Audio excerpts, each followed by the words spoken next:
Benjamin Dixon Show is only possible with listener support. Go to www.thebenjamindixonshow.com to register for our blog and join the Progressive Army.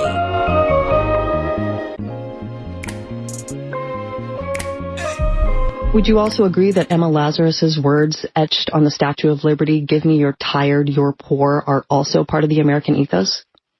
They certainly are. Give me your tired and your poor who can stand on their own 2 feet and who will not become a public charge. That plaque was put on the Statue of Liberty at almost the same time as the first public charge law was passed. Very interesting timing. Although you mentioned the American dream is built on this idea that this is a place where you can come and build a life. That was Acting Director of U.S. Citizenship and Immigration Services, Ken-Cuccinelli, revising the poem by Emma Lazarus that's etched on the side of the Statue of Liberty. Now, you heard him. You heard him with his own voice say this revised poem with very little prompting from NPR. You heard it. Now, I want you to see exactly how much full of shit and how utterly disingenuous and how steadfastly intent on not engaging in good faith Donald Trump, his administration, and conservatives in general are. Because you just heard the clip with the prompting. Now listen to his reply to Aaron Barnett on CNN later that night. You heard me play you this morning when you quoted the Emma Lazarus poem on the Statue of Liberty. I wasn't quoting it. I was answering a question. Right. Okay. I'm sorry. But you were giving your version of what you thought the poem should say, right? No, I was not. You said, give me your tired and your poor who can stand on. I'm not rewriting poetry. Okay, what you said is, give me your tired and your poor who can stand on their own 2 feet and who will not become a public charge. I just played you saying it. Right. I listened. Okay. So I'm just making sure you're not disputing what you said. Okay. So obviously the actual poem is quite different. I'm going to read it. Right. I was answering a question. I wasn't writing poetry, Aaron. Don't change the facts. I'm not changing the facts. I'm just saying. You're twisting this like everybody else on the left has done all day today. No, because I think it's important. You're saying... Okay, before I go too much further and dissect this just a little, look at his technique at the end. Look at how he deflects and tries to blame this on something that, or even tries to say that CNN is on the left. You're twisting this like everybody else on the left has done all day today. Important. Now, I want to be crystal clear here, right? This isn't Ben Shapiro doing a podcast. This isn't Alex Jones. This isn't some Twitter user. This is an appointee to Donald Trump's administration.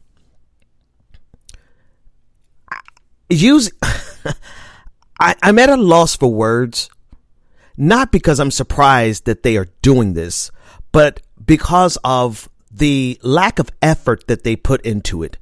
At least at one point, conservatives had a certain skill with presenting their lies, their distortions, their beliefs, their beliefs that they don't want people to know they really believe. At one time, it was the loud parts. It was the loud parts that Trump is saying now. They were the quiet parts that they all said in the back rooms. Remember, Ronald Reagan and Richard Nixon just got exposed not too long ago. Ronald Reagan got exposed for talking about African monkeys who don't even wear shoes, talking about leaders from African nations. You know, that didn't come out until 30, 40, 50 years later because it was the quiet parts. But the effort that they don't use anymore, the willingness to go on television and say, that's what I said, but I didn't say that. That's what I did, but I didn't do that. This is where we are in the American discourse, particularly from the right. It doesn't matter to me so much that this guy honestly believes in his head or that this is what the poem says, or he wishes that this is what the poem said. That doesn't matter because we've known for quite some time that they are bigots with regard to immigration. In a minute, you'll hear him say that this poem was in reference to Europeans. So it's not about their bigotry.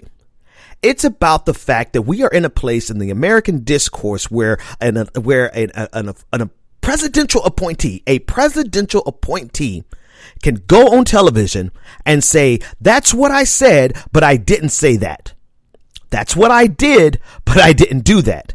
And you're trying to distort this like everyone else on the left, suggesting that CNN is on the left when it is anything but the left. And it's just amazing that what else is amazing? I'm sorry. You're just going to have to hear me vent for a second in this podcast. I guess that's every podcast, but I'm quite sure you're suffering from the same frustrations that I am, or else you wouldn't be here. What is so frustrating is that neither the NPR host and I'll give Erin Burnett, she tried to push back, but she did not push back effectively and call him out for sitting on her show saying, yeah, that's what I said, but that's not what I said. And I know how difficult it is to pin someone in the corner when they have decided in their heart that they're just going to lie. And so I can't be so upset at Erin Burnett because at least she tried, but NPR didn't even damn try. So that's another layer of frustration. The third layer of frustration with this is that Donald Trump supporters and Republicans and conservatives 100% support this. And they will look at this guy, Ken-Cuccinelli, and say, that's what he said, but that's not what he said. I can't use the reference to 1984 enough. The most essential command was that 2 + 2 = 5. That's the most essential command. And it's not, and to correct myself just a little, if you would allow me to correct myself, it's not just that, the party is telling them that 2 + 2 = 5. It's that the people, the voters, the rank and file of the Republican Party are happily declaring that 2 + 2 = 5. And they are going to get rid of any politician, Republican politician, who does not go along with their derangement. And so it's like a feedback loop. It's like the idiocy of the Republican Party and their supporters requires even more idiotic politicians. And then those idiotic politicians give this type of ridiculously lazy propagandistic lies and feeds it to their masses. And they're like, no, this is the good shit. This dude, this is a national, this is a federal level, this is a presidential appointee. And I know you're like, well, Ben, why are you surprised? Because Donald Trump does this every day. They've already documented over 12,000 lies. I get it. Yeah, I get it. But can I don't think we should ever become comfortable with it. I posted something on a couple of platforms this morning about Facebook listening to our conversations, and several replies from people are like, why are you surprised, Ben? And I'm like, wait a minute. I'm not surprised. I know that they do this, but when you get into this mode of, well, this is just what they do, why are you surprised? That becomes a level of acquiescence that empowers them to continue doing this. What you need to do is to be angry at this shit. That's what you need. And so it's not that we're surprised that they're doing this, but we need to be infuriated that they have the effing nerve to get on television and say, that's what I said, but I didn't say that. These lying sons of racists look you in the eye and will tell you that what you heard and what you saw is not true because you're on the left. And that is where the American discourse has devolved to. It has been heading this way for some time. This is not all the fault of Donald Trump, but Donald Trump has seized upon it, and he has brought in people into his administration. I mean, they have the perfect machine in Fox News that enables it. It is an alternate universe, like coexisting at the same time that we are. It's like a parallel universe has collided with reality where everything is upside down. That's what I said, but I didn't say it. Now listen to this disingenuous prick as he describes what that poem actually was in reference to when it was originally written. Well, of course, that poem was referring back to people coming from Europe where they had class-based societies where people were considered wretched if they weren't in the right class. Yeah. Okay. Right. The loud parts are the quiet parts are loud now. Right. You know, this was in reference to Europe. See, this is the thing that people have mentioned. There have been some articles, but there has not been a full court press from any major media institutions or the Democratic Party to underscore the fact that the entirety of Donald Trump's immigration policies are targeted towards black and brown immigrants. People from Mexico, people from Africa. Those are the nations and the continent that is targeted by Donald Trump for all the brunt of his vitriol and his hatred. Oh, but if you're from Europe, if you're from a nation that looks like that's white, I have no ironic or funny way of saying it. If you're white and you're an immigrant, then we're not really talking about you. This has been clear. We understand this, but now they just get on TV. This is where we are. I mean, like, we have nothing left.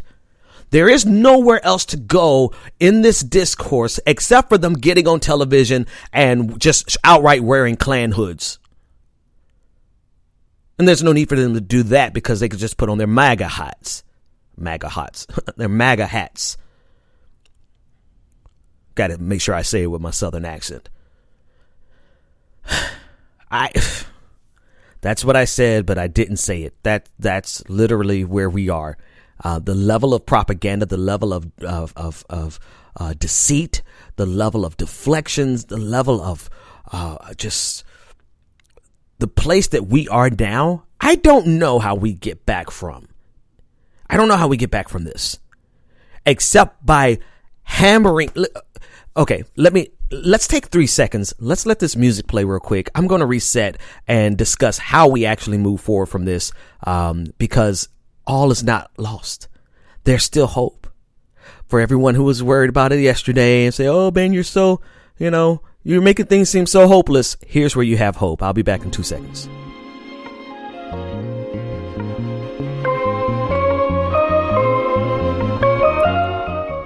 I guess that's more like, I don't know, that's more like 8 seconds, 10 seconds. That's besides the point. Here it is. When I outline things that I see that are problems and I diagnose it, that's my job. I'm the guy that diagnoses it. The way that I personally fight back against these things is by diagnosing it. Like, you can't give a proper prescription of how to fix things if you don't really understand what's happening. And while there are a lot of commentators out there, a lot of progressive commentators who are out there, and this is no slight against any of them because they're all doing great. And most of them are my friends. I talk with them offline, whenever we're in the same city, we hang out. But we have unique jobs. We have different jobs. Their job is to go over it and discuss it and explain it to their audience.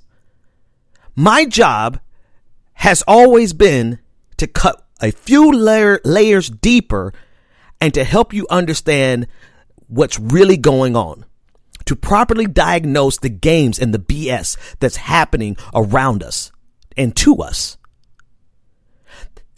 Because for the longest, we would see a problem. You know who else does this pretty good, does this really well? Sam Cedar. I think Sam Cedar really cuts to the core of a lot of problems. I think he does that really well. But anyway, I digress. The point is is that without a proper diagnosis, you're not going to know how you need to fight. Now, I could take some time and tell you the best way you need to fight, but honestly, I think you're the best person to figure out how you need to fight, because you know what time you have, you know the capacity and the skill set you have, you know whether or not you have the ability to go work on a campaign. You know whether or not you have the ability to go and join a union. Probably should do that anyway. Or to work on behalf of a union. You know whether or not you have the backbone and the temerity to go and join Antifa. Like you know your capacity. Because if people ask me what they should do, most of the time, and I listen to them and they have a modicum of skill and they have the ability to explain stuff, I'm going to tell them they need to get into the progressive media.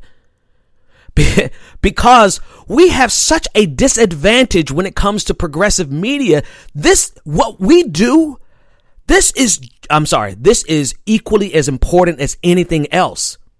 Because we're behind the 8 ball in progressive media compared to what the right-wing media apparatuses have. So it's not that situations are hopeless. It's that we need to understand the real game that's being played on us. For example, if you thought that neoliberal economic policies was the real problem, but in your mind you limited neoliberalism to the Democratic Party, then you have absolutely no chance whatsoever of getting rid of neoliberalism, especially when we see it personified by the Republican Party. And there's been very few people. I think my friend Tom Hartman is like the only other commentator that I heard. Well, actually, I never heard him say it myself. Someone told me Tom Hartman made that same analysis like a year ago. But that's just two of us making the proper diagnosis of how we fight against neoliberalism and not limiting our understanding to some misconception that spreads on social media. How could we fight something when we don't properly understand what we're fighting? The answer to if you guys need me to say this, then I will. At the end of every episode, I'm going to tell you to get out there and fight. Fight through elections. Fight through joining unions and supporting unions. Fight through joining left-leaning organizations and not just joining them, but influencing them. Fight by fighting against social injustices. Standing with movements that already exist and have proven themselves. Fight by running for office yourself. Fight whether it's just on social media. Fight by telling your in-laws and your family members that are bigots, by trying to get them straightened out. Fight by telling the bar that you're at to change it from Fox News because it's full of shit. Fight by telling the gym that you go to. I mean, I don't care how big or how small. The whole point of what we do in progressive media is to inform your fight. And how you fight is up to you. That's up to you. The reason I got into this media thing was because I could not go to Ferguson 5 years ago. I was living in Boston. We had no family. The closest family member was 2,500 miles away. And I could not, and I had 2 small children, plus a full-time job, a part-time job, and I had to take care of my family. And because I could not go and physically be on the front lines of the fight, I found the place for me to fight, which was in media. And since then, I've been able to fight in other capacities because I've had the opportunity to go places and do things and join organizations and find my place in this all. But if you're waiting on us to tell you how to fight, we can't tell you. We can give you the general parameters. Vote. Join organizations. Contribute money. Go out there and protest. Go out there and become a part of the organizations that you see are broken and need to change. Like there's literally 12 dozen things that you could be doing that we're not in positions of telling you what is the best choice for you. But the bottom line is fight. And while you're fighting, get informed and understand what the real problems are. And the problem that we have right now, the number one problem that we have right now is that the right has solidified their propaganda machine so much so that it no longer has to feed propaganda to the masses. The masses will create their own propaganda that fits within the paradigm, the worldview that they want. And they feed it back to their politicians and they feed it back to their organizations. And now there is a feedback loop of stupidity, intentional obtuseness, disingenuousness, and outright lies on the right. And all of that is to protect what they call Western civilization, which is code word for white Christian men power structure, for the white Christian male power structure. That, to me, is the number one problem that we're facing, from which every other problem we're dealing with flows. Now, you know the problem. You answer the question. How are you going to go fight it? Don't come to me asking me, oh, well, Ben, how are you going to, what do we say? You just sit behind the microphone in your home. Well, I mean, I don't just sit behind the microphone in my home. I actually have a studio, and I actually, have gone and done television, and, actually have spoken in public quite a few times. Quite a few things that I actually do. But you answer the goddamn question for yourself. What the hell are you going to do about it? Now, one last thing. Shout out to all the people who are doing, right? To the people who are in these organizations, to the people who are organizing, the people who are knocking door to door, the people who are trying to change the discourse, the organizations that are on the ground in the communities, changing things. Shout out to all of you people who are doing your part that way. And they are literally one Google away. If you don't know who those organizations are, I mean, I guarantee you there's some in your city. Without a doubt, there is an organization. And if there's not an organization in your city, I'm not going to tell you to start a brand new organization. I'm going to tell you to connect with your state organizations and get a local chapter. But the organizations are out there. They're doing the damn work. They're getting it done. And honestly, the place that we're lacking the most, and actually, I guess it's a philosophical question at this point, because to be quite honest with you, we will never operate the way the right operates. And that is an inherent disadvantage to the left, right? But that is also the weakness of the left. What I mean, I was going to cut to the next segment, but I think this is a good way to understand it. I play poker. I'm not a professional poker player yet, kind of, sort of, could be, but that's besides the point. People hate when I play poker with them because I know how to get their money. I study the person. And if that person is playing tight, meaning they're being really conservative with their play, I play loose.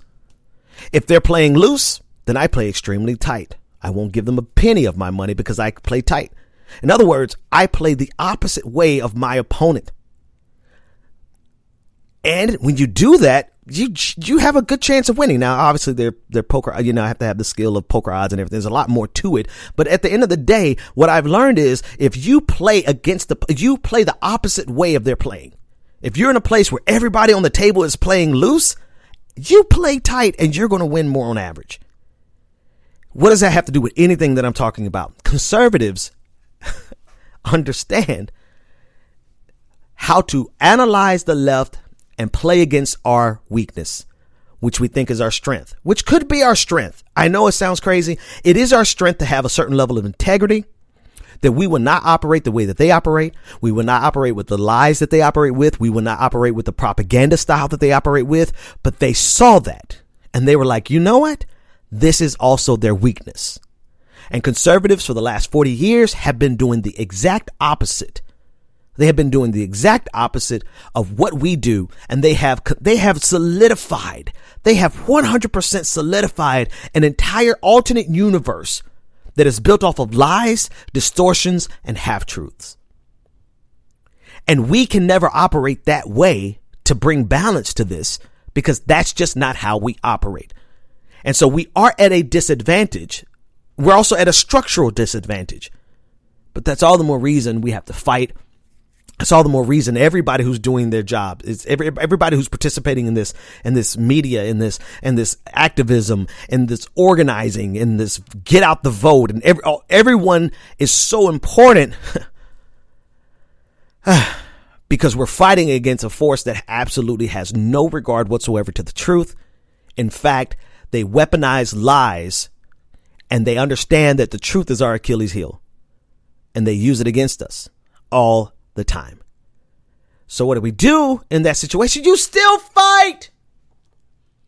You still fight. You fight head on, which I think I'm going to start doing a little bit more. I actually listened to some friends some years ago. This is the last thing. I was going to do a whole nother segment. This is it.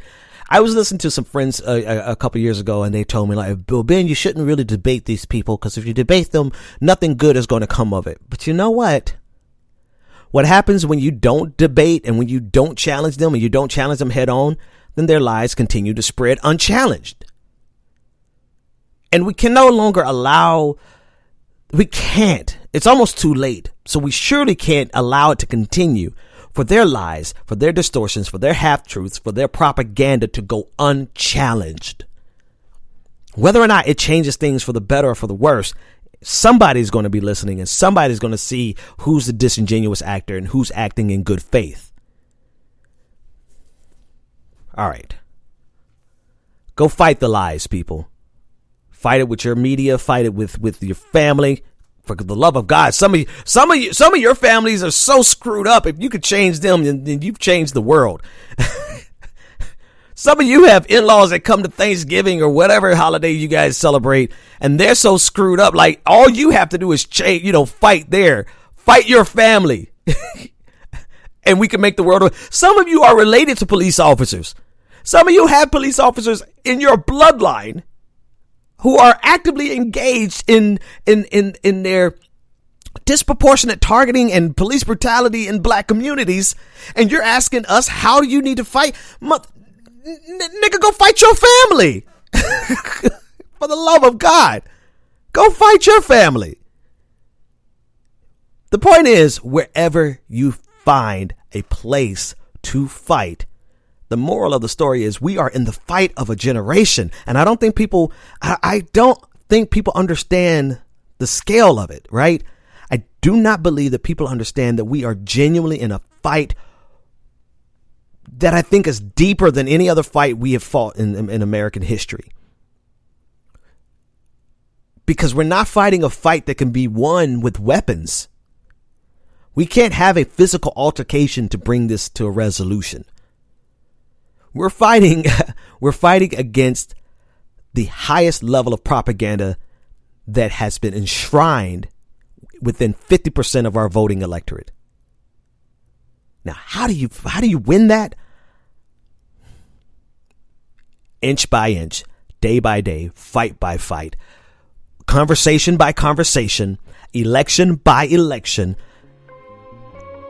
Just get out there and fucking do it. The Benjamin Dixon Show is only possible with listener support. Go to www.thebenjamindixonshow.com to register for our blog and join the Progressive Army.